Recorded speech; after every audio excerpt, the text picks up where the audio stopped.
Yeah, so the training preparation in the winter was a bit different for me. I was doing the motocross, supermoto, and also the other things, but the main thing was to be enjoying it.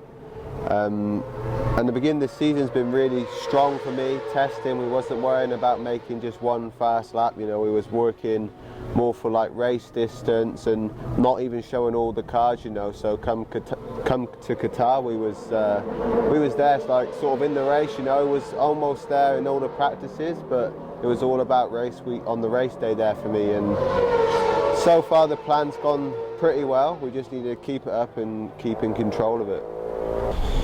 Yeah, as for Austin, we was working with the bike a lot that weekend because it was a new track for everyone and for me as well, and we were struggling a lot with the tyre life, and we knew we had that problem. But I mean, we could do one fast lap, which I got my first pole position, which was a lot of confidence for me, but we knew Sunday was going to be a complete different game. We knew that we wasn't really going to win the race, but we knew we could probably fight for a podium, and even that was a bit of a higher expectation than what we sort of got, and that sort of races, where you just go for the points, they're not the best races to do, but they're the races that can possibly win you the championship, and we sort of done a safe race.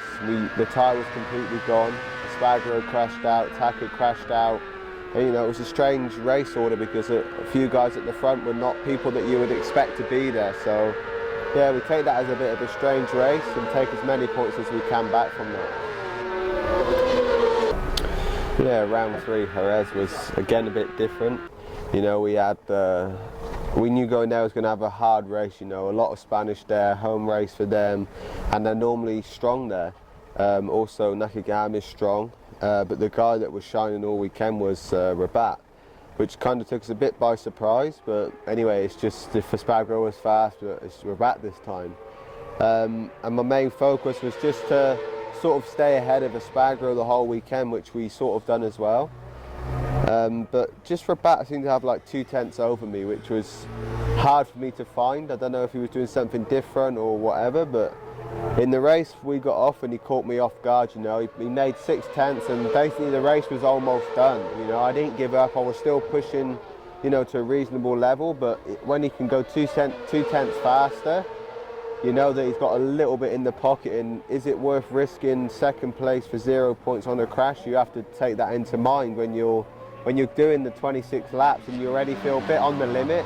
You think, do I try and catch a 2-second lead and possibly crash, or should I just settle for the 20 points? And in that race, it wasn't a Espargaro lead and it was Rabat. So for me, it was better to save the 20 points, try and get a bit of a gap between me and Espargaro, because he's not out for this season. He's going to start to come strong again. He's just got to find his way around it. And I think so far we played it really well.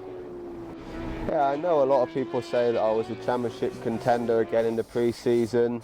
But it wasn't really as strong as the seasons before because I wasn't always in the front in testing, which was part of the strategy, But yeah, as a few races have gone on, a lot of people are saying more like, this could be your year, blah, blah, blah. And they always ask, is this more pressure for you? And for me, I always give the same answer, as I thrive off that pressure, because I also get the part from the other side where a lot of people say that you'll never do it, you can't do it. And sometimes you have to prove people wrong, and other times you have to prove people right. And I just do my best every time I get on the bike, and there's nothing else I can do. So can I be world champion this year? I don't know. You tell me. It's a long season to go. Sure, we'll see in Valencia, or maybe even before, what happens. But for me, as long as I put 110% every race day I go out and I do the best I can and I don't make any mistakes, we should have a good year.